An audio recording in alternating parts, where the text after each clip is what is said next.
Cette semaine, Be'ezrat Hashem, le Dvar Torah sera dédié en l'honneur des Hatanim, des mariés, qui passeront sous la Choupa ce dimanche, et dont le nom est Baruch ben Moshe et Daniela bat Anchel.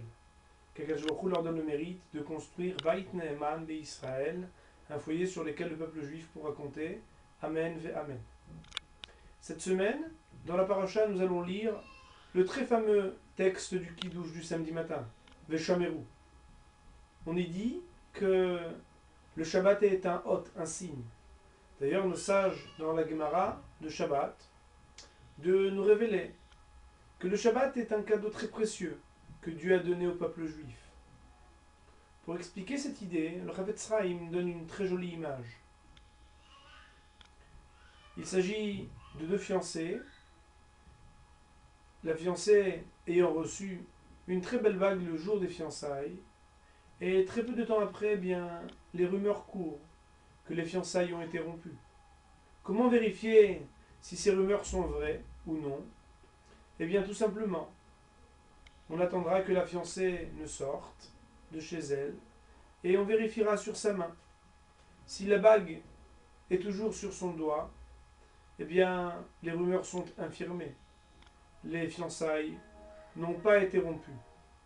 Par contre, si la bague de fiançailles n'est plus sur sa main, eh bien, les rumeurs auront été vraies. Il en est de même, le dit le Chavetz Chaim.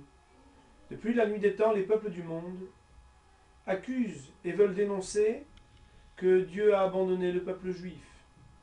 D'ailleurs, cet argument a donné lieu à la création de bon nombre de religions qui prétendent être la nouvelle équipe de Dieu.